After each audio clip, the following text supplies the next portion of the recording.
Quite simply, we know that the evidence has now really been collected over the last few months in particular, but certainly a very clear position where we have the use of masks as that fourth line measure in a distance to physical distancing, hand hygiene, cough etiquette. We can significantly slow the spread of COVID-19 in the community. So clearly, where you're in the community, in areas where you can't physically distance from other people, we're recommending that it should be extremely ubiquitously recommended that everyone wear a mask to reduce that spread, to reduce that possibility, especially because, as we know, if we look the last 2-3 weeks, we can see how quickly the numbers have escalated. And if people had been wearing masks at an earlier stage in this cycle, we would have significantly reduced the numbers as they're currently escalating. Okay, well, Victoria is making it mandatory from tonight. So from tomorrow, you can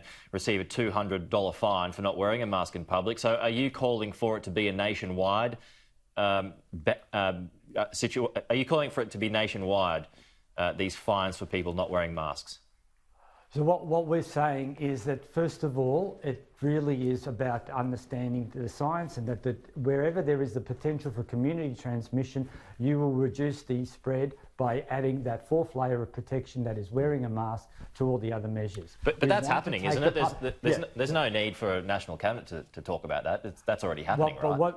Okay, so what we're also asking is for the national leadership to come together to underline the importance of doing that. Clearly, we're seeing now that there is a number of areas of resistance, of people resenting or calling it a hoax, or saying that why should I be mandated to wear a mask? We know that if as much as 95% of the population in those areas wear those masks, we will reduce the spread. And that, by having the leadership that comes with National Cabinet, that was one of the key reasons why during that first part of that of the appearance of COVID-19 in our shores, the National Cabinet led a unified response. We just want to have that ability to really recommend to the public as a whole the importance of wearing masks where you can't physically distance and be away from the person who may be an asymptomatic carrier about to spread. But there's no need to wear it in areas where there's no cases though, right?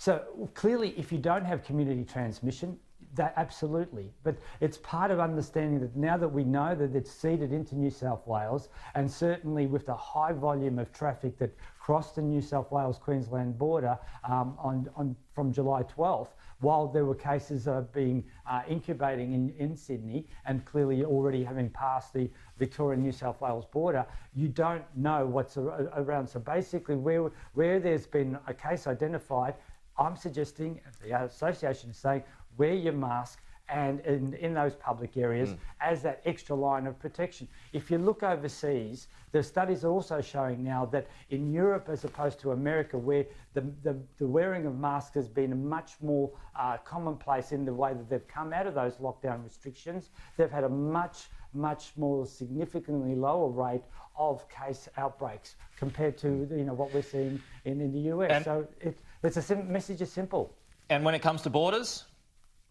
So what we're saying is, clearly we need to have those stronger measures, and really certainly no more relaxation of those borders at this point in time, and really strongly enforce the border measures that are there. We can't have people crossing borders without the proper checks and assurances. And the reports this morning about what's happening at the Queensland border is very, very concerning. And certainly the ability to walk over barricades without being even checked is even more concerning while we've got such community spread in place. Well, what do you think of that fella who was in the back of a boot trying to go across the border? I mean, that's an example of perhaps messaging that's not getting through, or maybe messaging that's just blatantly being ignored.